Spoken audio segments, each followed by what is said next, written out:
میدان بدر کے اندر اللہ تبارک و تعالیٰ نے مدد فرمائی، نصرت فرمائی مسلمانوں کی، اور ایسی کامیابی دی کہ پورا کفر جو اس وقت موجود تھا وہ کانپنے لگا کہ مسلمانوں کے پاس اتنی قوت کہاں سے آ گئی، اتنی طاقت کہ یہ کس طرح مالک ہوئے۔ بغور سمجھیے گا بات کو، ذرا تھوڑا سا پس منظر سمجھ لیں۔ 15 سال تک اعلان نبوت کے بعد نبی پاک صلی اللہ علیہ وسلم نے کسی جنگ کی، کسی لڑائی کی اجازت نہیں دی، کسی قسم کی منع فرمایا، بلکہ فرمایا لکم دینکم ولی دین، تمہارا اپنا دین ہے، ہمارا اپنا دین ہے، منع کر دیا گیا۔ مسلمان ہجرت کر کے آ گئے مکہ سے مدینہ، لیکن یہاں بھی قریش مکہ اور کفار مکہ نے عالم اسلام کو، مسلمانوں کو، نبی پاک صلی اللہ علیہ وسلم کو سکون سے بیٹھنے نہیں دیا، پریشان کرتے رہتے۔ یہ کیا کرتے کہ مسلمانوں کو مدینے آ کے تنگ کرتے، گھر تک آ جاتے۔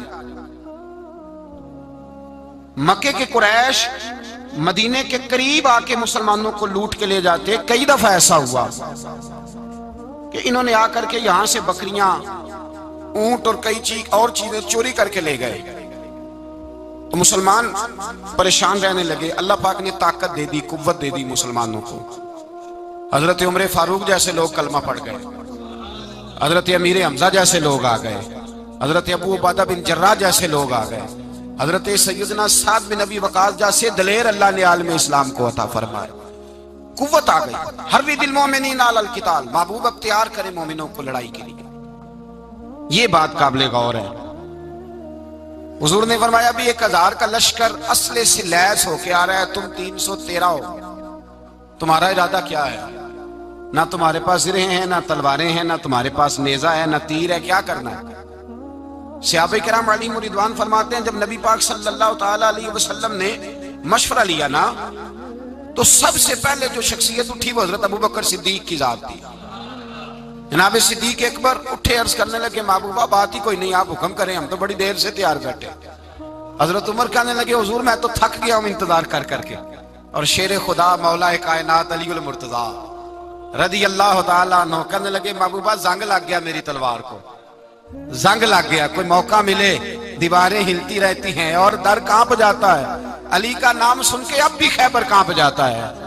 فرمایا حضور زنگ لگ گیا، مہربانی کریں، جلدی کریں، ہم تو تیار بیٹھے۔ حضور نے پھر توجہ کی، نبی پاک صلی اللہ تعالی علیہ وسلم نے پھر توجہ کی۔ تو یہ تو سارے وہ بول رہے ہیں جو میرے ساتھ مکے سے آئے ہوئے ہیں، مدینے والے بھی تو بولے نا۔ تو مدینے والوں میں سے حضرت مقداد اٹھے، حضرت مقداد رضی اللہ تعالی عنہ، اور اٹھ کے عرض کرنے لگے یا رسول اللہ آپ کا اشارہ ہماری جانب ہے؟ حضور نے فرمایا ہاں تمہاری جانب ہے۔ تو کیا خوبصورت جواب ہے، اور کیا انداز تکلم ہے، اور کیا گفتگو میں حسن ہے، اور کیا پس منظر ہے، اور کیا دلیل ہے، اور کیا تاریخ کا مطالعہ ہے۔ حضرت مقداد کہنے لگے یا رسول اللہ ہم کوئی حضرت موسیٰ علیہ السلام کی قوم نہیں کہ آپ سے کہیں گے آپ لڑے یا آپ کا خدا لڑے۔ یا رسول اللہ ہم خشکیوں میں بھی لڑیں گے، دریاؤں میں بھی لڑیں گے، ہم خشکیوں دشت تو دشت ہیں، صحرا بھی نہ چھوڑے ہم نے، اور بحر ظلمات میں دوڑا دیے گھوڑے ہم نے۔ کہا حضور ہم وہ نہیں ہیں کہ جو آپ سے کہیں گے آپ لڑے اور آپ کا خدا لڑے، ہم تو تیار ہیں، آپ جلدی کریں۔ پھر حضرت سعد اٹھے، سعد بن عبادہ رضی اللہ تعالیٰ عنہ اٹھے اور کیا خوبصورت عرض کیا، کہا یا رسول اللہ کس سے لڑنا ہے؟ حضور بولیے ذرا یا رسول اللہ۔ حضور نے فرمایا قریش مکہ سے۔ تو صحابی کا وجد دیکھیے گا، انداز دیکھیے گا، کہنے لگے حضور سنا ہے جن نظر نہیں آتے، دیو نظر نہیں آتے، سنا ہے دکھائی نہیں دیتے، محبوبہ آپ حکم کرے میں تو جنوں سے بھی لڑنے کے لیے تیار ہوں، میں تو ان دیکھی جگہوں پہ تلواریں چلا جاؤں گا، نبی کا حکم ہو تو کود جائیں ہم سمندر میں، جہاں کو محو کر دے نعرہ اللہ اکبر میں۔ یا رسول اللہ حکم کریں کس سے لڑنا ہے؟ میرے نبی پاک خوش ہو گئے، حضور خوش ہوئے، چہرے پہ مسکراہٹ دوڑی۔ فرمایا تم پر کوئی غلبہ پا ہی نہیں سکتا۔ فرمایا چلو اب اٹھو چلیں، نہ تلواریں ہیں، نہ گھوڑے ہیں، نہ کوئی شے ہے، نہ پاس اسلحہ ہے، نہ کوئی بظاہر طاقت ہے۔ حضور اٹھے تو ایک ننھا مجاہد حضرت سعد بن ابی وقاص کے چھوٹے بھائی عمیر بن ابی وقاص، قد چھوٹا، حضور نے فرمایا سعد چلے عمیر رہ جائے،